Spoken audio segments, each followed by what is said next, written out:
Alright, ladies and gentlemen, we are here for the slightly delayed second round of the ARC Porsche Supercup, or is it, apparently it's Porsche, whatever, I'll probably go back and forth the whole stream because I always do that. The second round is Catalunya, which is weird because I thought these races were supposed to coincide with AF1 races, but tomorrow's Monaco, I think. Probably for the best this isn't Monaco, though, because we might actually have a race to watch instead of a funeral procession. I do have a co-commentator with me, as is sort of becoming a little more usual. Hello. That would be Sean Cassane, who I, for some reason, kept saying his name wrong. That's not even a hard name to say, Riker. I don't know how I kept screwing that up. You can pronounce it either way. Either way. We have Luke on the track right now. Well, yeah, just about everybody on the track. I just had the camera on him because he was the first to exit the pit lane. Because I think that's, I don't know who's in what car, so I have to get used to that quickly. I think that's... No, it's not you. Who on earth is that? That was behind Luke Allen. It was not Crabtree. Oh, it was Julian Lozano that was up behind him. The last one I looked at, go figure.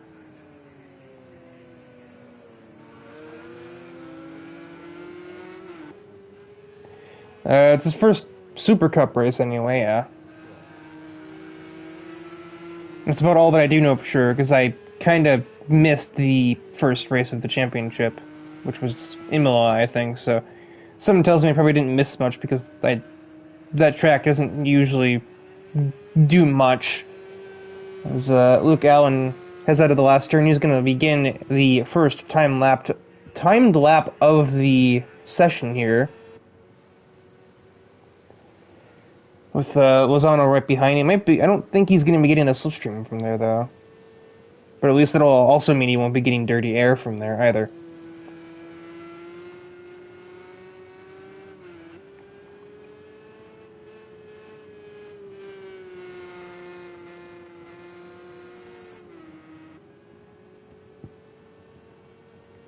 The idea of a Porsche Super Cup always seemed very interesting to me, because it seems like in GT3 series within ARC, everybody who's driven the Porsche GT3 has had a negative review of it afterwards.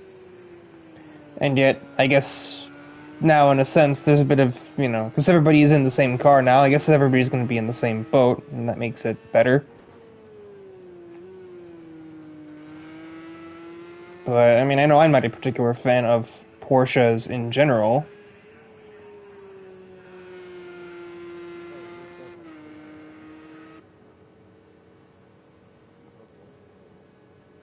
It's like pink and yellow, really, and then white and black. It's like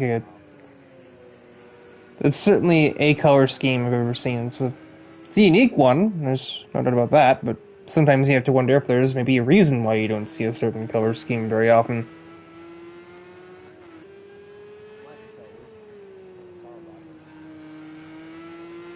It's not been the fastest lap, but sometimes just getting that first lap in there in general is an important first step in a session. Make sure you're not starting last, complete a lap, and that's exactly what Luke Allen is about to do. And this lap will be a 47.28, quickly followed by Julian Lozano with a 49.28.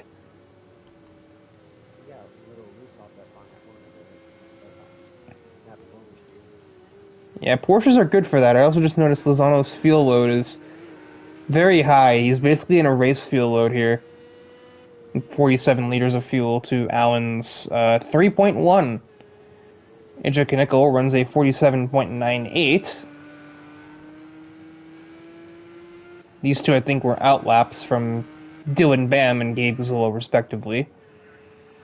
Fidel Fabian heads over the finish. I think that was timed. Yeah, it was a 48.11.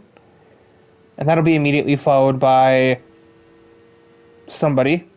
Clara Setchel which is a 56.6.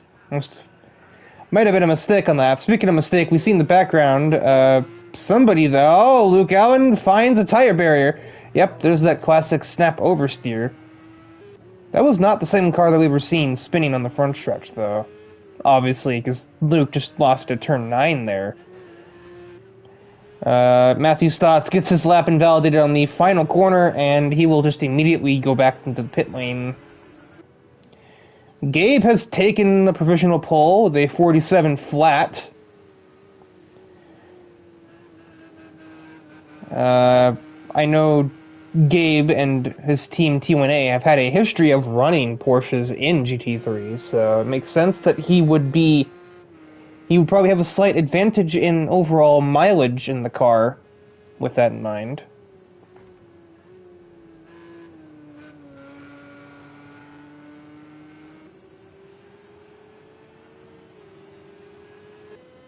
Some point along the way, Croucher in a 48.35.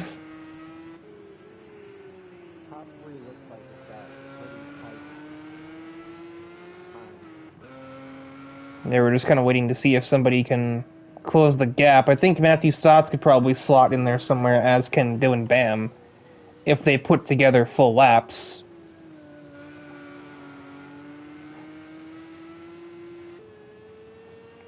A bit of a smaller grid. I think there was a bit of confusion introduced for this going into this race, as the scheduling was flipped around to accommodate for... I don't actually remember what it was flipped around for, but it was to do something else. As you can see, it also confused me a fair bit, because I don't even remember why it happened. I just know that it did. Fidel completed his lap, but he did not improve. And if he is going to be going back out of the pits, he's going to have to do it, like, this instant, or he's not going to have enough time for another lap.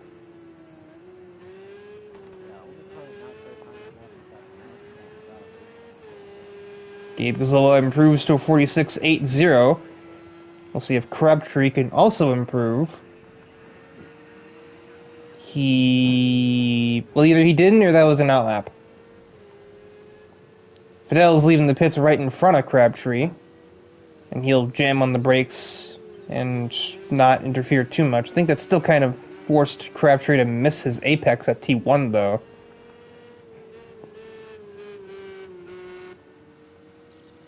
Dylan Bam's another driver I kind of expect to see doing a little more than he's doing. Stotts has at least put a banker lap in, but that's not gonna... It isn't gonna matter, because it's still slowest overall at the moment. He does have a good amount of fuel in that car. Yeah, that's, I think, like, fueled for 7-8 laps. Probably was fueled for the entire session, but didn't drive around the whole session, so it didn't matter. Some people in a car like this may also see fit to add extra fuel into the car to get the weight transfer different. In a car like a Porsche, blah, blah, blah. In a car like this, it's not exactly a kept secret. These cars can, they can swing around on you if you're not paying attention. But putting more fuel in different parts of the car might make that work differently.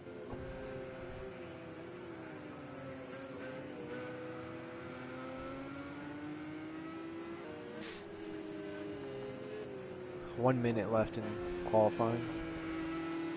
Yeah, the vehicle that's coming up to the line is going to be starting their final lap. That is the current pole sitter, Gabe Gazzola, who doesn't improve here, but he'll have one more chance at it.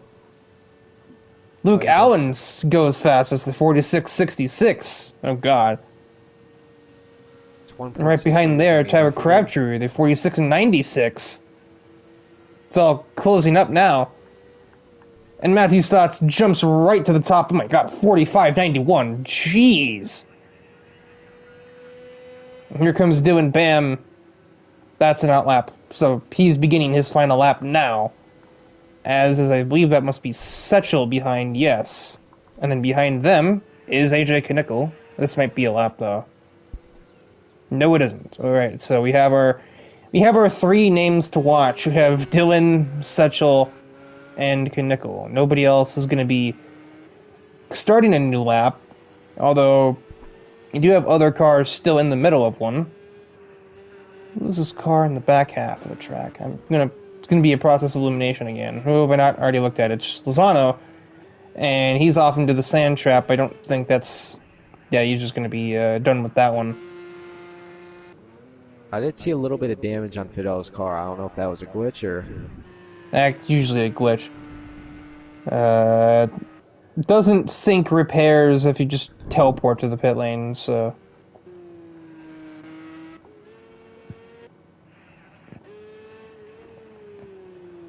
Luke Allen will make one last attempt at that 45.91 benchmark. That's going to be difficult to crack, though.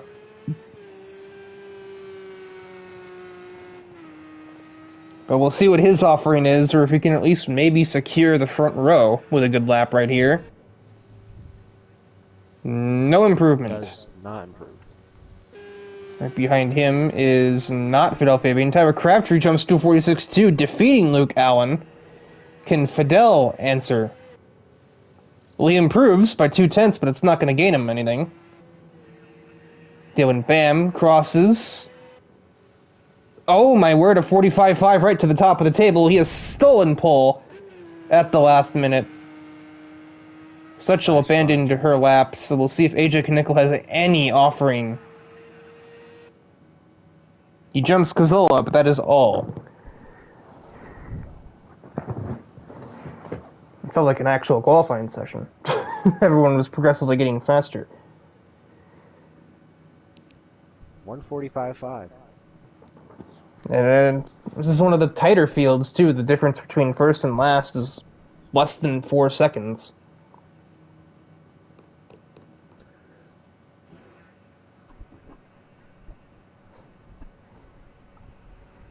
And so here we sit on the grid, ready for the, I would say the main race. Yeah, because it's the only race, me.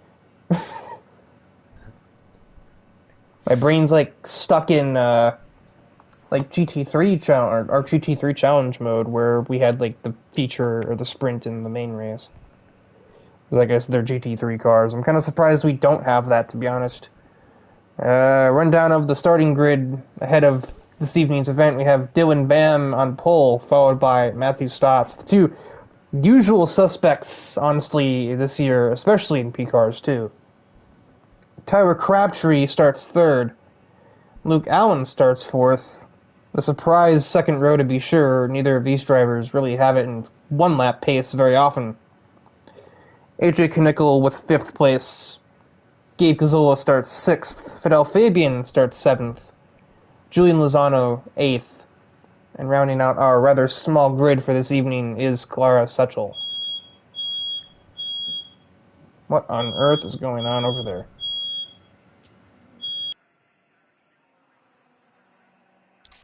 Uh-oh.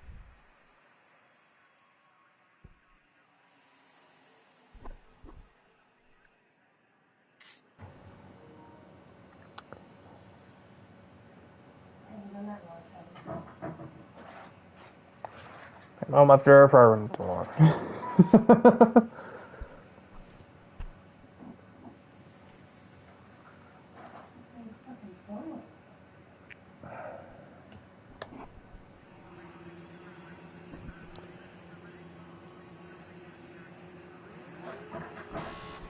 Just gonna have to live with the background noise. I gotta commentate the first lap, which is green from Catalunya. And it looks like a tentative start. Dylan Bam manages to at least put up some resistance to the classic Matthew Stotts race start. They'll be nose to nose heading into T1. Fidel Fabian looks for an aggressive move on the inside of, that would have been Knickel. They'll get around the outside of Luke Allen, who gets a little bit loose, and there is a spin. Average Porsche moment results in a 360 and continuation for the 119 car. Matthew Stotts is going to try and sneak on the outside of Dylan through turn 3. That is turn 4, Riker. Quick maths. But he won't find much there yet. Oh, AJ Knickel boxes Fidel Fabian a little bit out as we head towards turn 5. Goodness knows these two have had no shortage of incidents lately, so I don't think there's much. Inside. Yeah, I was about to say that. And Crabtree down the inside of Fidel as he's lost a lot of time heading towards T5. But Fidel manages to hold off the Porsche. Yeah, more specific than that, me. Nearly contact between, I think, teammates back here. These are definitely team cars. I don't know if they're officially teammates. Knickel defensive into turn 10, but he misses the corner entirely, and that allows Fidel Fabian to pass through, heading through the hairpin. Yes, that is how that works. I feel like Captain Obvious. The two leaders very much nose to tail, almost more than that, as Stotts tried to send a dummy at the last corner. It's not really much of a corner at all. I don't really know who he thought he was fooling. There's more contact back there between AJ and Fidel, and they're using the doors. Something tells me those two are not happy with each other right now. Yeah, no. AJ made a mistake during Rallycross earlier this week as Fidel just overcooks it. I don't know how he's even going to get that barely stopped. Rejoins straight into AJ Knickel, and that's going to cost both of them at least one place, as Gabe Kazilla will perfectly take advantage, and AJ's had enough. They're continuing to play Porsche bumper cars as they head up the hill towards turn 4.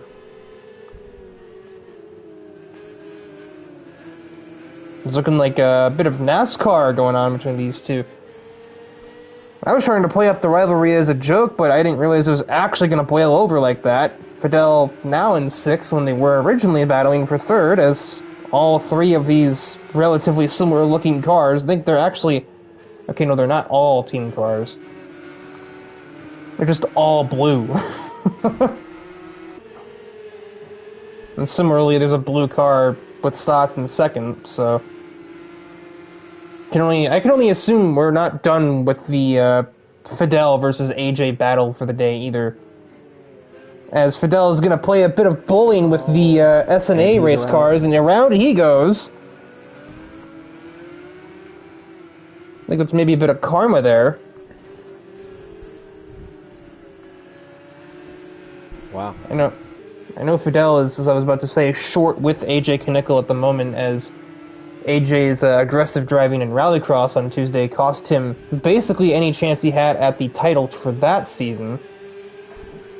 So, tempers very high in the Fidel Fabian camp over there.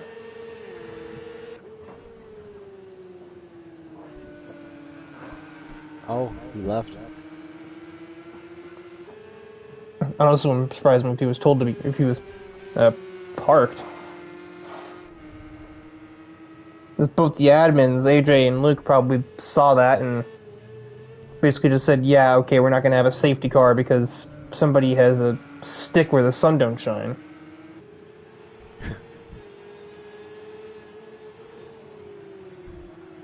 Looks like these two just pulled away from the pack. Yeah, it's a little easier to do that when you got people tripping over each other for 3rd place. Gabe Kazilla has finally made his way into 3rd after all of that, but they lost a lot of time just trying to negotiate the just basically gladiatorial battle between AJ and Fidel.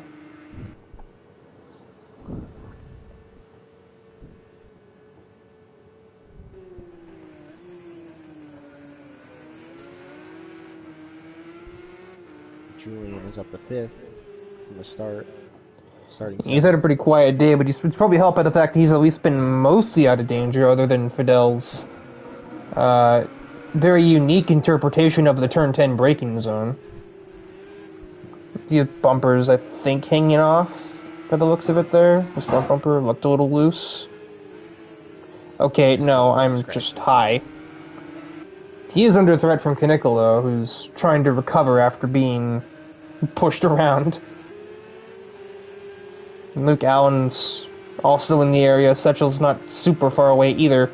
Oh, AJ gets a tire in the sand, though. He's lucky that that wasn't an absolute disaster.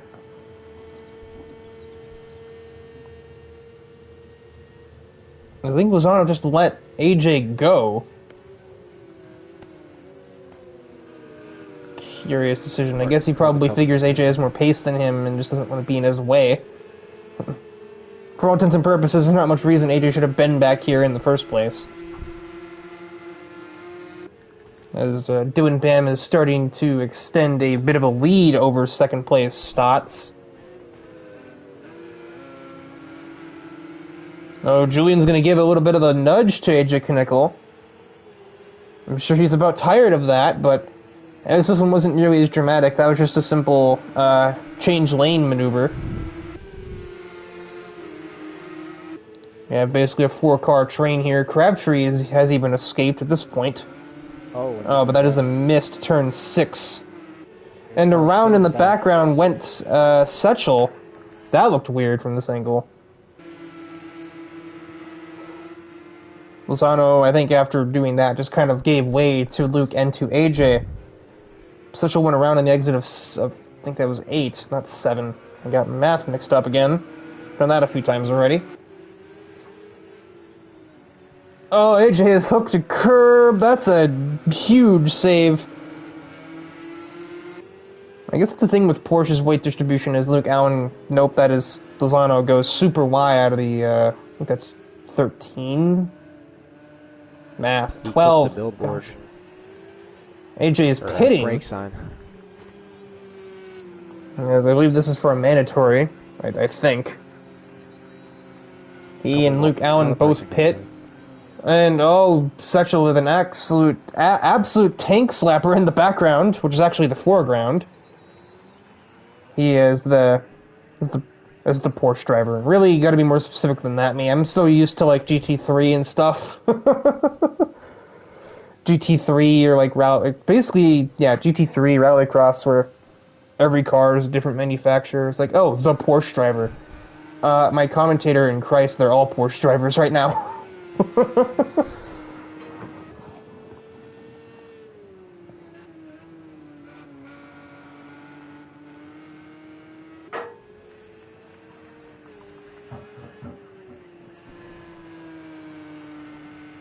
pit stop was quite long for AJ. Maybe fix some damage or something. No doubt in my mind, after his brawl with Fidel Fabian, there's definitely some. I think we could see the damage before.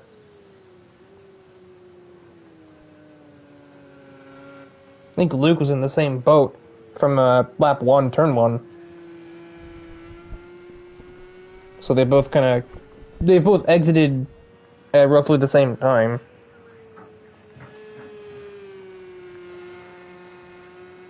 At the moment now, everybody's just sort of on their own as Matthew Stotts elects to pit here.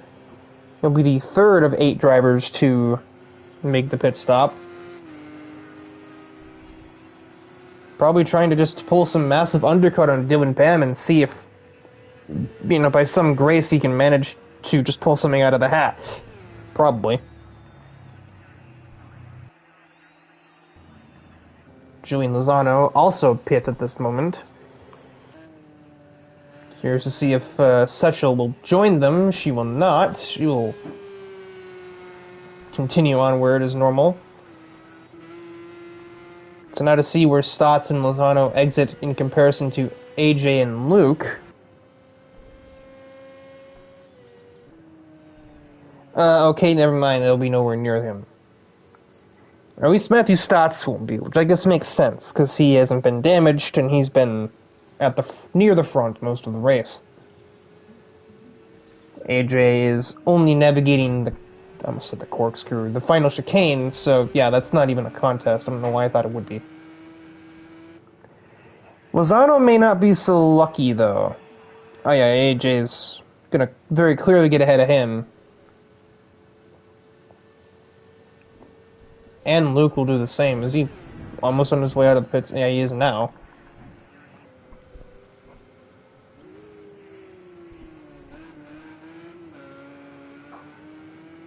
This is where I would say a safety car right now would really throw this race into chaos, but that seems almost impossible because no two cars are really that near each other.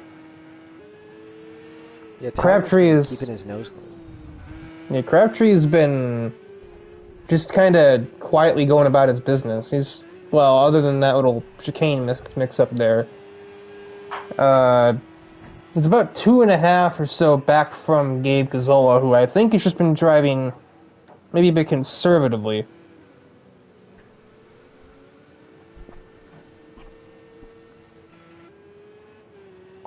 I think we just saw a mistake. I just heard the mistake, rather, from Dylan Bam in the background. That once 10-second lead over Gabe is now down to 5.5 or so. So I think he might have looped it in T1, but managed to recover relatively well and not lose too much time, but that'll still reflect in his battle for the net lead against Matthew Stotts if he manages to avoid mistakes of his own.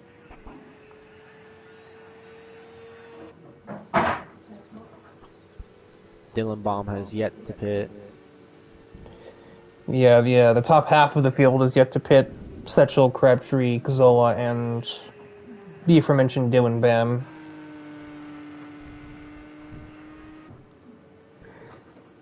Meaning, if you're in Dylan's position, you might as well just ride out as long as you feel comfortable doing so. Getting undercut by 2 laps is not all that different from being undercut by 12. So,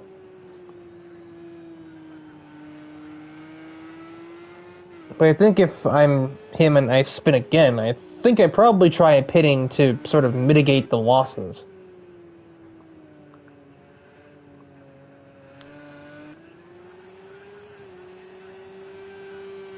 He's gonna stay out this time. He's probably going to halfway, if I had to guess. That's like usually the sort of like ballpark way of handling it, is just pit at halfway, split the race in 2. It's the easiest to keep track of when you're trying to drive a race car as well. None of this weird mathematical hoopla, just, complete half the race, pit, complete other half of race. Profit? Question mark? Depends.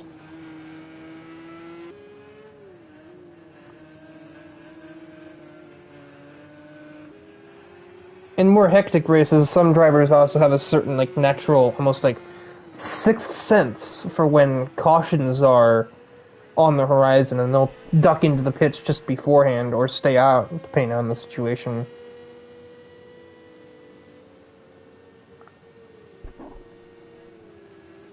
But in a race like this, with only 8 active cars, each of them more or less occupying their own separate space on the circuit, it's hard to really think that there would be a safety car in the foreseeable future. If we do get one, it'll be some sort of freak accident, pretty much.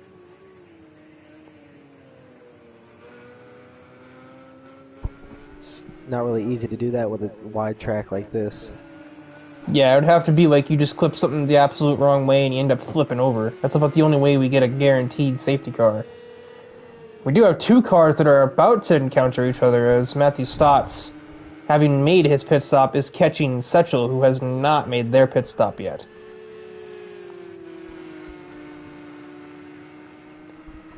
The pace advantage is very obvious between the 14 and the other car, whose number I don't remember. I think it's the 95. Setchel a little wide at the hairpin, possibly just giving way to Stotts, who will take the open invitation with, no hesitation. So, I didn't really expect much of a battle, and we didn't get one either. There's probably nothing Setchel could even offer to the battle, as she's been on those tires so much longer.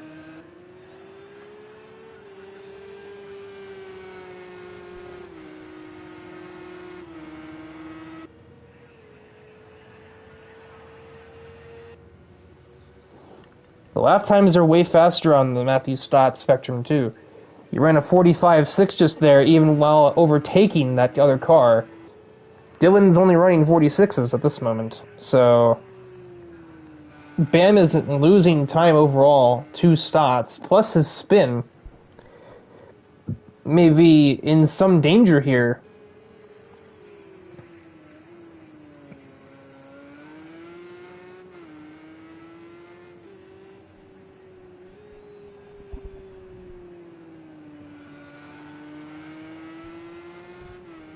Yeah, Gabe also hasn't pitted, I'm pretty sure.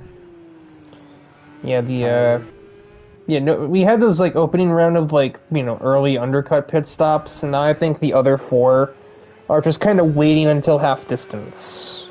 Lap 11. That's my estimation. Zilla is not pitting. I'd be surprised if Crabtree is. And Setchel didn't show any signs earlier. David Rosarno is on his way out the door. May have had another mistake and just said it wasn't worth continuing. Being that he was already several seconds off of Luke Allen in 7th, there wasn't really much worth fighting for after a certain point.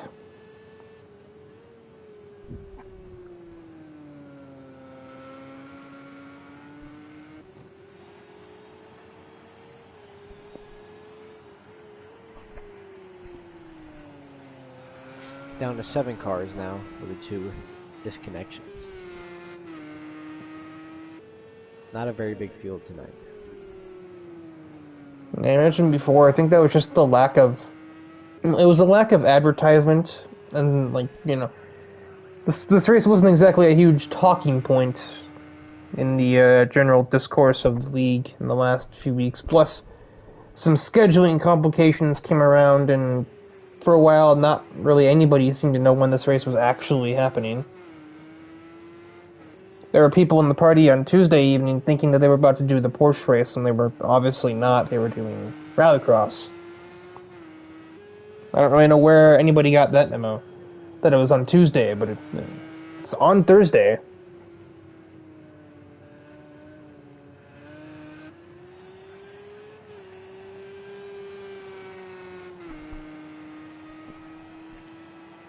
Right around now would be the ideal time to pit. Yeah, Some people. Yeah, as Bam crosses the halfway mark, Kazilla also elects not to pit, but Crabtree, on the other hand, does. So that leaves 3 of the 7 vehicles left now to make a no pit stop. Time will tell if Setchel decides to join Crabtree. I say that as if I don't think they'd even be in the pits at the same time, with the distance between them as it is.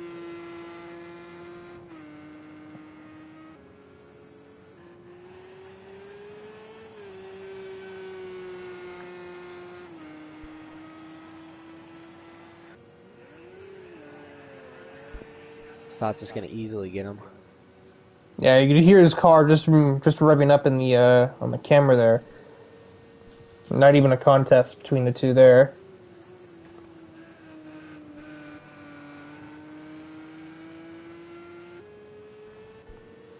If there's a contest, it's going to be between Crabtree and Setchel as they go too wide into turn 1, and Setchel will clear, but get very loose, trying to change directions to make 2, and that will give Crabtree a bit of a gift right there.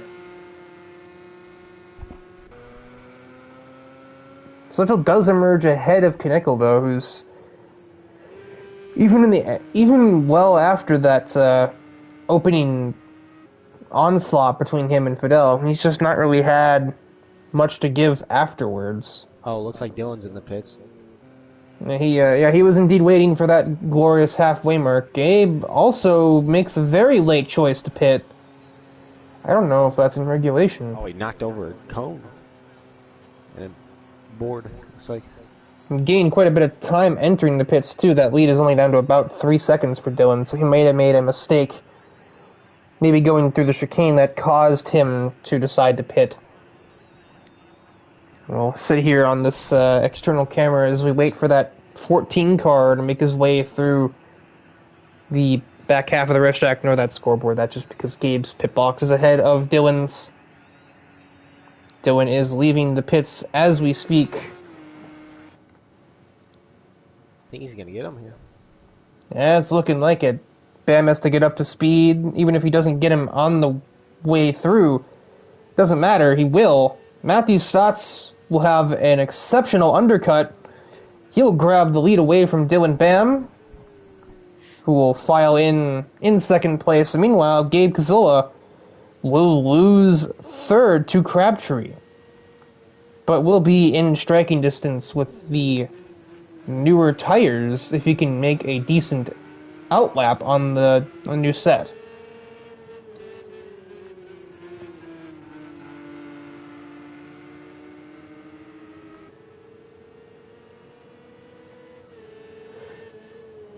Yeah, I think we might be seeing a battle between these two in the very near future. Whereas the battle for the lead is not much of a battle, as it's a 3-second deficit from Dylan to Stotts.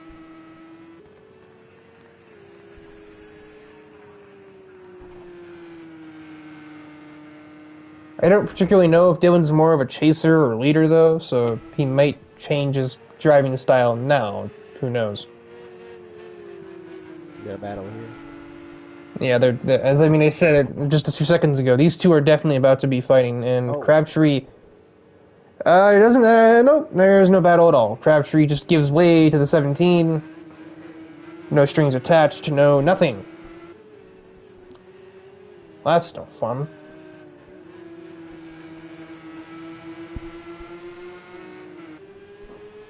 And now the only battle for position that looms on the horizon is if Dylan Bam can dig deep. He's gonna have the newer tires, so he's just gonna have to use them. I mean, duh, right? But you know, he didn't gain a whole lot that lap. Gained about 6-7 tenths, yeah.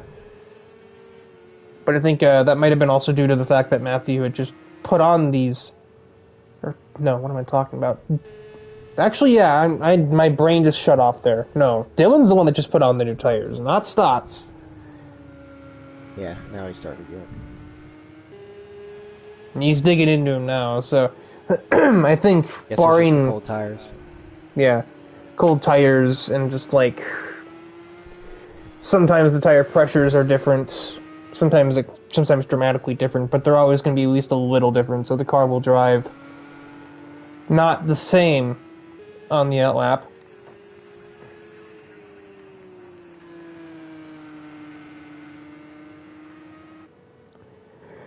But I think he'll start digging into Stotts now, and I think it's only a matter of time, barring unforeseen circumstances, before Dylan is just there.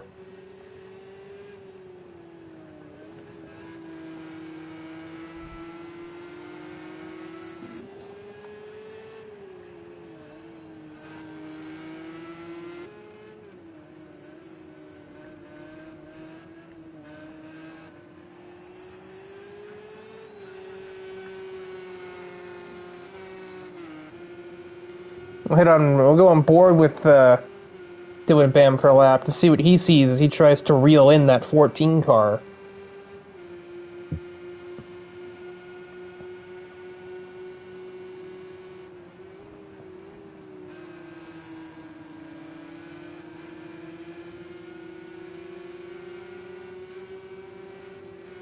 No, that's going to make things easier for him. Stotts a little bit wide at turn 3, not taking the appropriate racing line through there at all.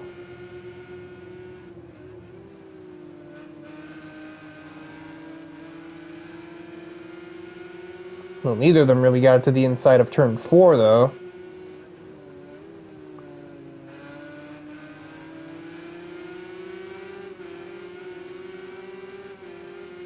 In that dirty air range. Stotts. And yet Matthew Stotts is the one driving like he's got dirty air on his nose, the way he's understeering through these turns. No, his car is not handleable at all. Yeah, we might be looking at something heading towards T1 here, the way things are developing to this point.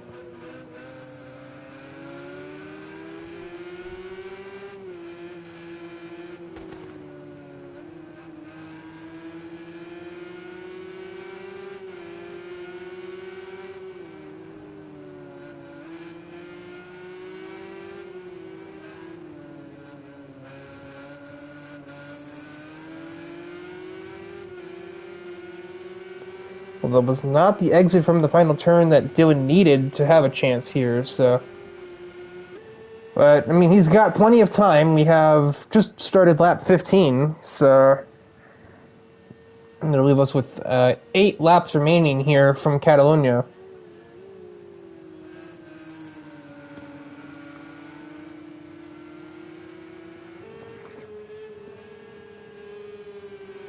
Stotts once again takes that outside line in this turn. beginning to personally question maybe that is an intentional decision rather than a mistake. He's done it more than once in a row. Maybe there's a method to the madness. I'm not driving Stotts' car, so I wouldn't know. That's I think I just saw him correct the steering there. He had to catch the car heading through 5, which has lost him time after missing the apex. Oh, goes a little wide there. Here comes Dylan. Yeah, Dylan's going to try it at the most dangerous corner to try and go too wide. Turn 9, he's going to still insert that car around the outside of turn 9. How do you do that in a GT3? I will never know. That's just like the weirdest flex overtake I've seen in quite some time here in ARC. And I wish I could show a little more excitement over it, but I have a slight cold, so my throat doesn't really do anything more than monotonous MRN voice at the moment. Stotts still hanging with him there. Yeah, Matthew Stotts is hanging with him. I think he's better in that third sector. More aggressive. Dylan Bam is weaving to try and break the toe as we head down the front straightaway once again.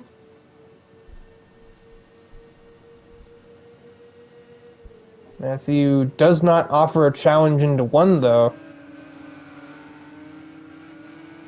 Oh, that's a huge turn 2, though. Dylan Bam cuts him some space, and Matthew Stotts is going to take it all, and he will reclaim the lead for the moment. And then goes to take the racing line for turn 3, which I didn't call turn 2 this time. It's not turn 3 either, it's still turn... That's what I did before, I didn't call it turn 2.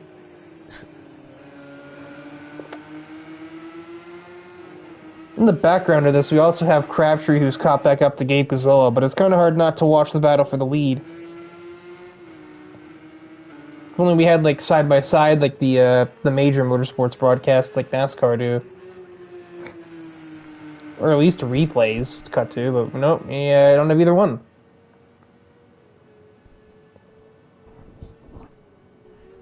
Dylan went through turn 9 marginally better, but it is not enough. He's going to sneak up the inside of the exit of 10, but he's not going to convert much from that.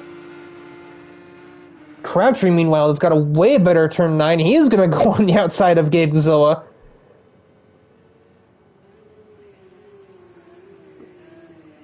I think he might have extended the track a little bit to do that, though, because I saw him off the gas on the back straightaway. They're going to go too wide into turn 12. That's very close, but no collision. Oh, he goes a little wide there. Oh, all of the curb. Oh, my word. Well, Dylan cannot find a move into the first corner of the lap, as they start 6 to go over there. And now Crabtree and Gazzola will do the same up here.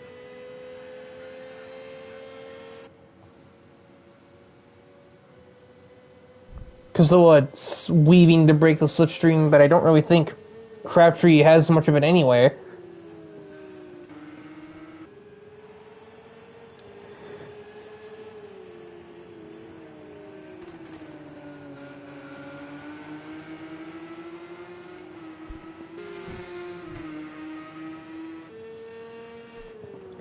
Dylan is much stronger than Stotts in Sector 2. We'll see if he puts that to some good use here.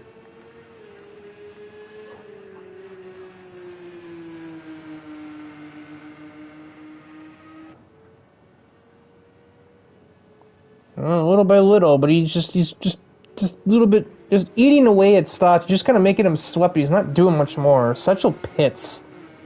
Again, I believe she must have made a mistake and damaged the vehicle. But the only reason I can think of... Actually, no, I don't think she's pit up until this point. She'd been passed by everybody already anyway, and now makes the pit stop. I think probably waiting for a caution that never happened. Dylan's in with another chance, heading out of the last turn. Much better run than Stotts through it. And they change lanes rapidly to try and gain any last-second advantage. They're not finding much.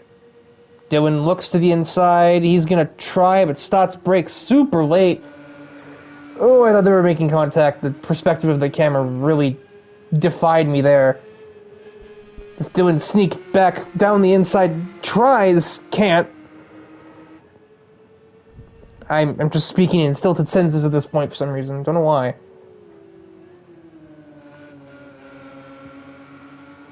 Yeah, you can definitely tell that Dylan is more of a leader than a chaser. He's struggling to get by his thoughts. Yeah, in spite of all the advantages he should have to his credit. He's done it once, but then Stott just took it back.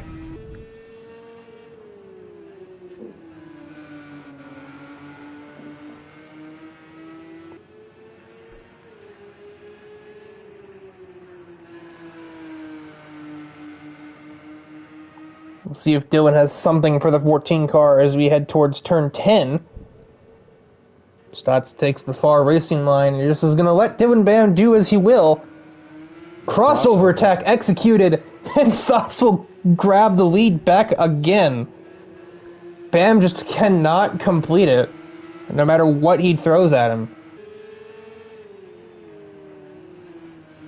Matthew Stott seems to be remembering what had happened to him at Coda, an IndyCar, and is like, now he's subconscious of the strat. And he's making sure that it doesn't get pulled on him.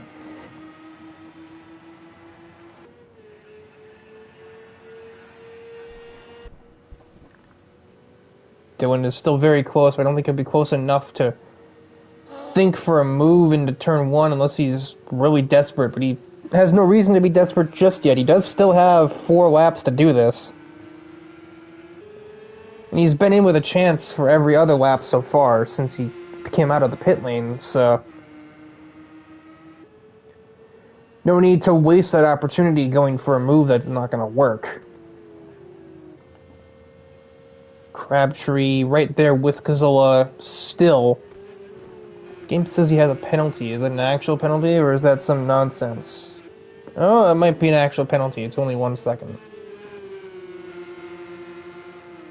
Oh, Gabe slightly wide on the exit of 3, but I think that was probably by design.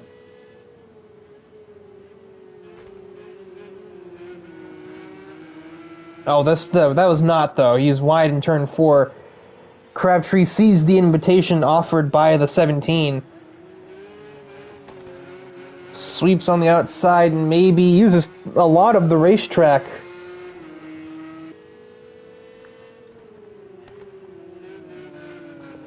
Outside again, he's still hanging on to that position. He's going to make the move around the outside of turns 7 and 8. Oh, but Gabe settles a crossover on him, heading through 9. Who will break later into 10. Crabtree will have the better line. Gabe will have the better brakes, though. Expertly selected braking zone. Oh, they make door contact again.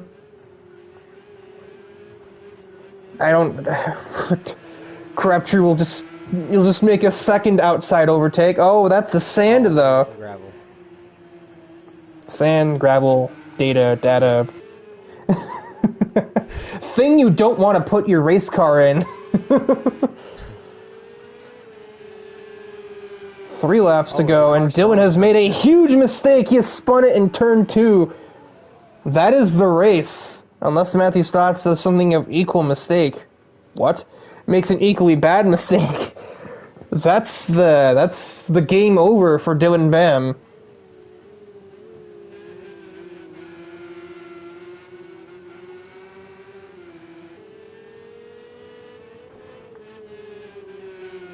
Crabtree backed up his exit from 2. Oh, someone spun again.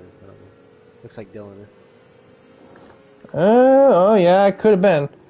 He's now only about 4 seconds or 5 ahead of these two as they continue to fight for survival and for 3rd place. I don't even know who attacked who there. I lost track of who was ahead of who going into 4. But Gabe will be ahead on the exit of it. The exit. What the heck does that mean?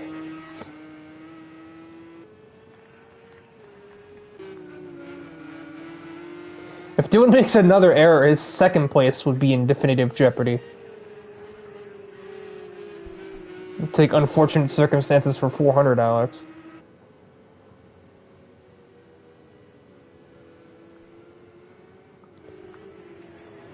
He's only about 4 seconds away from these two. If they were to just kind of... I don't know if they'd catch him, though. You would have to make another mistake for them to even think about it.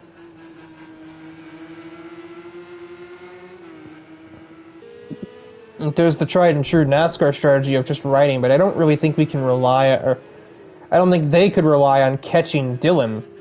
They'll just have to settle this amongst one another.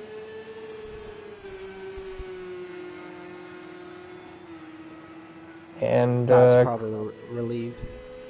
Yeah, I mean, no doubt there. Dylan was weaving for some reason. Not sure why that would be. These two aren't that close to him. Still 4 seconds back from him.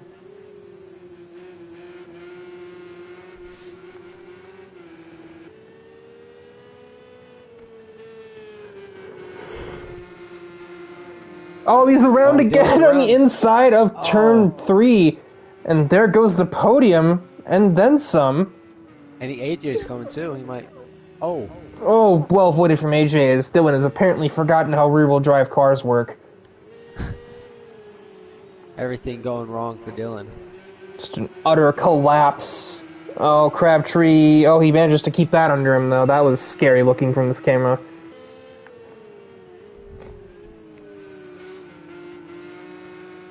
I have quite a few interviews I want to get in after this race. Oh, boy. I feel like those memes of dad doesn't want the dog, but he won't leave the dog alone once they get it. I feel like I hated podium interviews as a concept, but ever since we've introduced them, I've become attached to the idea of basically fishing, as one Bubba Wallace once accused somebody of doing. Tyler's still in range of Gabe. They've been on pace with each other the whole race.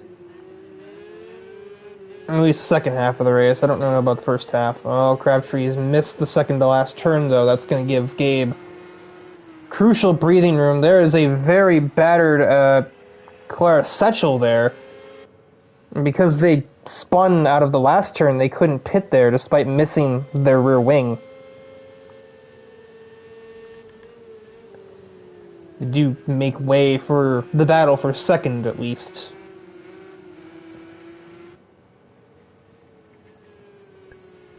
Oh yeah, the rear wing attacks again.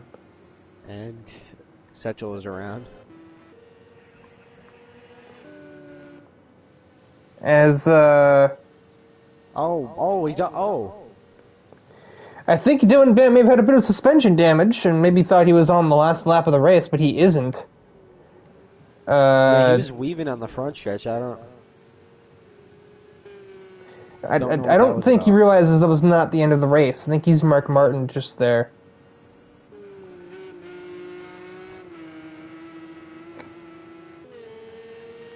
Either that or he's just angry.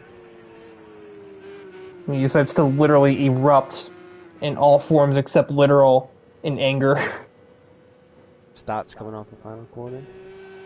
Yeah, it's been a crucial second stint after the mandatory.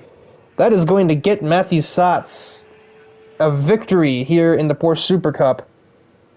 Whack that bumper for good measure. Basically teabagging Dylan Bam post-race with that. As, I don't know if that's appropriate stream language, I'll have to ask later. Don't think so. It's quite a day, too, for T1A, as it's going to be a 1-2 finish for the team. Gabe Gazilla will claim that second place. Tyler Crabtree with a surprise podium in the attrition. Inja Kanuka will place fourth after absolute madness in the early going.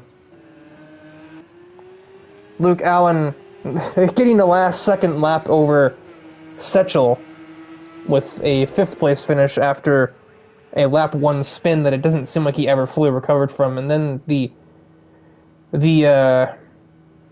greatest fall since the Jin Dynasty, Dylan Bam does champ racing things again and chokes what could have been a race victory, and he instead ends up last of the lead lap cars. Why is there a camera out here? I think this is a similar camera to what we saw a while ago. I don't remember what corner it was, but apparently we just have like a committee going on here. Like, I guess this area of the track just has like specifically programmed cameras for cars stricken off the side of the track in the first 3 corners. That's weird. We saw this in a race at Spa in GT3s, I think, where there was a camera that was specifically programmed to focus on a car that spun on the exit of Radeon.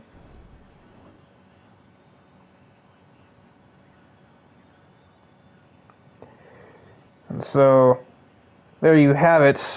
Someone's going to have to get Crabtree in here for his podium interview, but I could think of at least 5 potential interviews. Although I'd be surprised if one of them accepts. Yo, what's good with you, bro? Is Crabtree in here?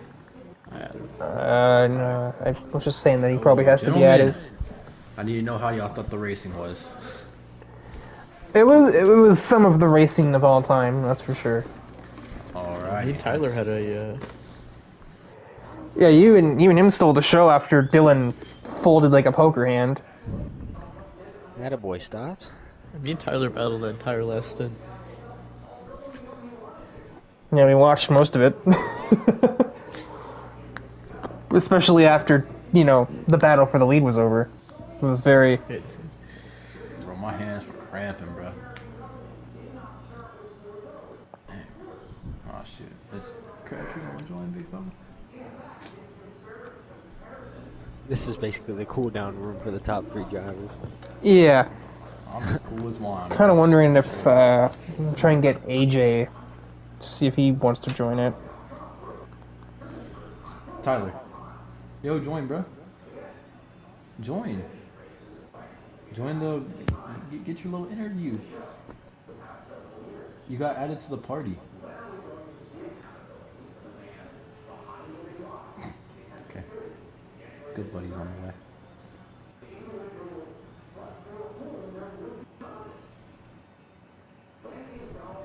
You get all I'm saying? Remember what Travis said about you being my teammate? Yeah. Yeah, I want to. What's up with it? We wait to see if the extra... I'd be surprised if Dylan Bam has any interest in an interview. I feel for him, though. Bro was making it... I mean, obviously he's making it rough for me. Yeah, then he got Porsche'd. Or Porsche'd, or whatever. He got snapped like Thanos. And his hopes of winning promptly disintegrated. So... all of the likely podium interview suspects here. We'll kind of start with the podium and then work our way around to the sort of auxiliary interview. That's my mom. This is doing that in the background.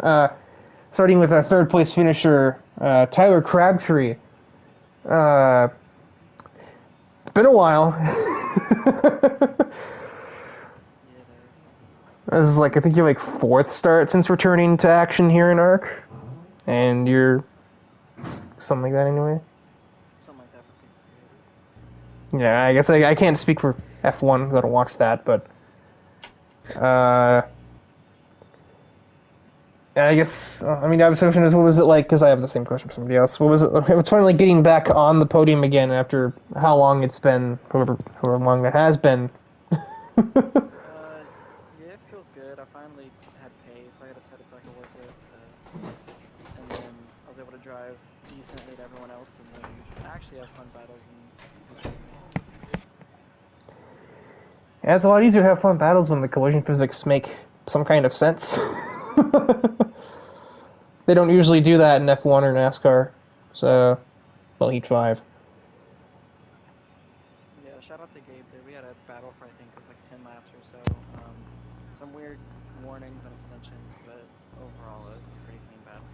Yeah, well, that's what I was about to ask. I was trying to think of how to word it, but you did that job for me, so... Try to make the commentator's life easier. Yeah, hashtag save the commentator, bringing that back, I guess. Although in a completely different meaning from what it originally had. because you didn't really have to worry about making battles for the sake of battling. You were battling anyway. Then our second place finisher, Gabe Cazola. You and Stotts are teammates in the series, right? Yes, we are. I was like, I had to assume. I said that in the commentary of 1-2 for T1A because you're in the same team cars, but can never be too sure. We've got weird stuff going on elsewhere. I still can't remember who's on what team in IndyCar, and we were 3 races into the season. Kind of the same question as Crabtree, or as I gave to Crabtree with your thoughts on how you felt the battle between you and Tyler went. Well, I mean, we had a great battle. I had a lot of fun. I think we both had a few slowdowns here and there, but kept getting right back to each other, battling. And then when I saw Dylan get spun out the first time, he's like 5 seconds ahead. I kind of started to pull away from Tyler, so it kind of, I guess, ruined the battle. But before that, we really just amazing racing. Yeah, he gave the commentators a show there, and I guess also similarly to, or tangentially, another question on Crabtree is to take second place away. What do you think you'd have had to have done differently for that in this race? There was the second time that I got to him. I ran a little bit wide, and I think we both had warnings, and I was able to make the pass with the warning. And then I bottled up the chicane. I believe that's turn 10. So that would have been it. If I was able to park in front of him, I believe I could have at least put up a fight, if not held him off. But yeah, I really underdrove it, and then that gave him the corner back. Turn 10's a hairpin, by the way, but I think I got the corner right there. And then our winner, Matthew Stotts, served as mandatory at the earliest convenience. When you did that at the earliest convenience, are you just doing that just to get out of the way, or did you actually take that pit stop early? My mic messed up. Hold up. Thinking. Sorry. My mic did a little thing where it unplugged and I couldn't hear you.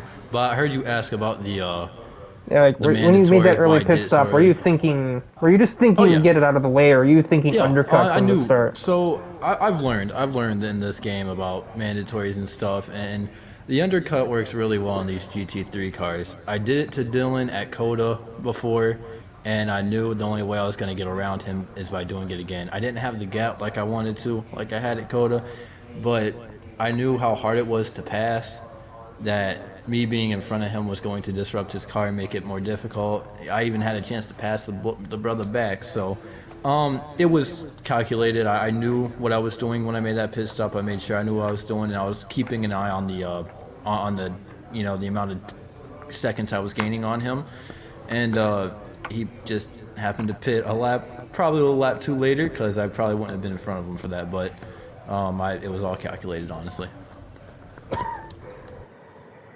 And then when you had both exited the pits, were you sort of in defense mode, or were you even thinking about Dylan when you were battling him? Or were you just trying to keep your eyes forward?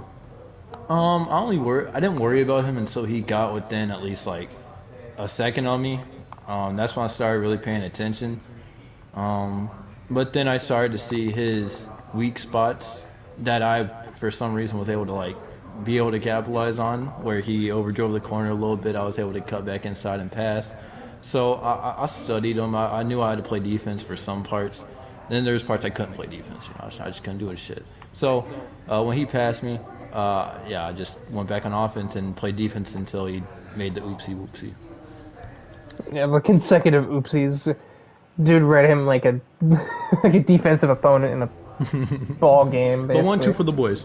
1-2 for the team, for T1A. Appreciate Gabe and my brothers out there. That's for them. And then now onto the there's Matthew Stotts, probably over the moon, even if he doesn't show it. And then we get to the the fishing, as I joked earlier. Recovered to 4th place for AJ Knickel, but the trackside camera's too far away to really tell what was going on completely. What was the take us through the whole story of those first handful of laps, your argument with the Mr. Shield car back there. That car that used me as a shield heading into a corner, yeah? No, Yeah. The best yeah, offense no, is a good defense, as they say. yeah, so we went off into turn 1, Fabian punts me, whatever, turn 3, walks it up into me, fine, don't care. Turn 4, he bumps me again, I'm like, okay, whatever, I'm gonna cut back across, pinch him off a bit so that he can't do it again. He somehow manages to cut in behind me and punt me a 4th time in the first lap. And then, we basically go all the way around, whatever. Turn 1 again, he punts me again. And then turn 3, he walks it up into me. And then in the hairpin, he drove into me too. And, or not in the hairpin he spun out. Somewhere he spun out, I passed. Anyway, he just ran into me a lot. Gave me aero damage. I was on the wrong tire compound.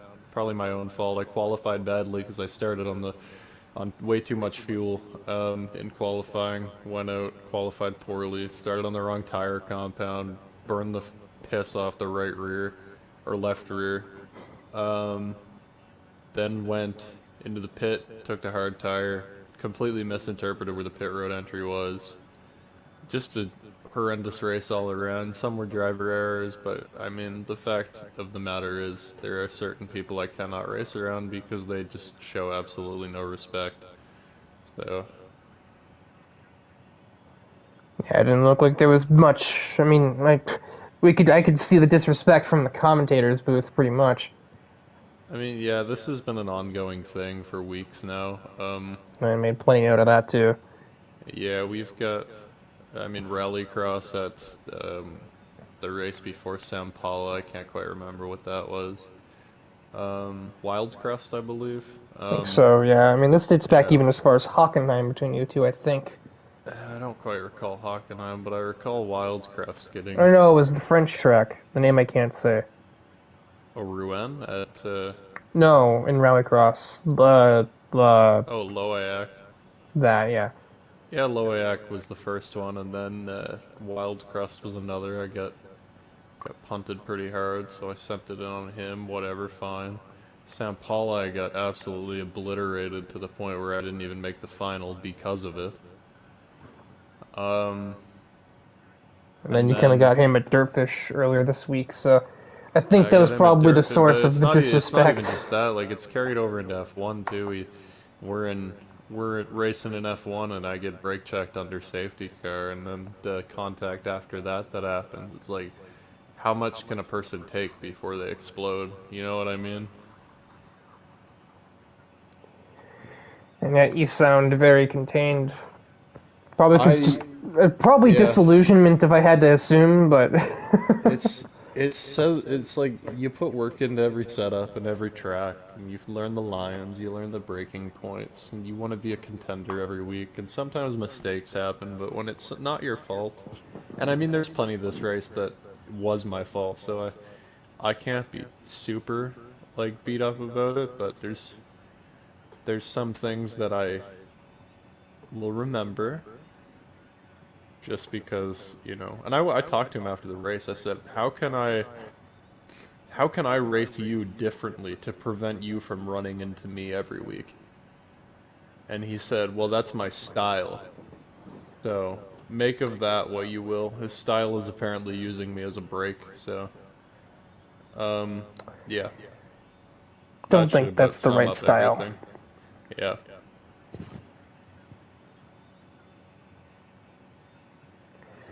Well, I think that interview has gone on quite well. We've kind of covered all of the bases of this week, pretty much. I think we didn't Wait, talk about this. can I say one thing? Can I say one thing? Are you gonna like plug your like Snapchat or something? Stop spinning one on YouTube. Have a good night. I knew it.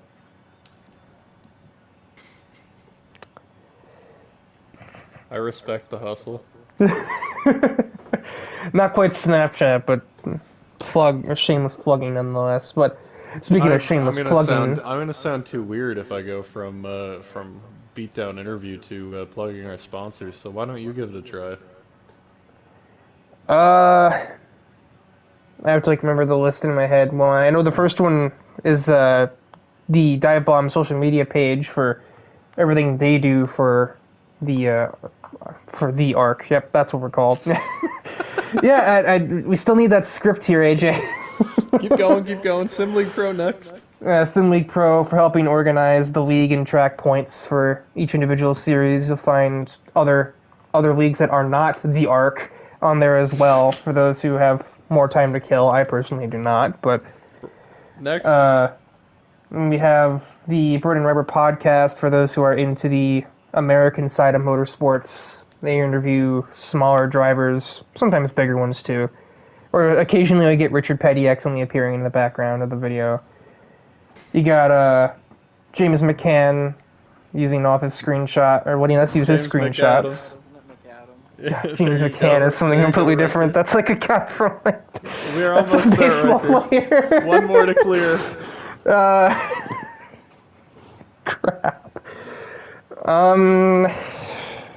Get it together. One more Riker. We have one Well, more you know who it is, sponsor. Crabtree? I don't hear you trying to correct me on who it is. The last one is. Last one is AJ Knipples on. Oh, who cares about that one? Okay. Yeah, who cares about that one? That's the shameless plugging. You could have done that one anyway. Yeah, great stream. Go plug That was yourself. The race seemed good, so yeah, we'll be back next week actually with Porsche Cup, and the next one should be even more fun because we're going to be doing it from Monaco. Oh, boy. So if you're excited for GT racing at one of the tightest tracks on the calendar, get hyped up for next week because it should be a good one. Yeah, that'll wrap things up for today, though. Till then, take care.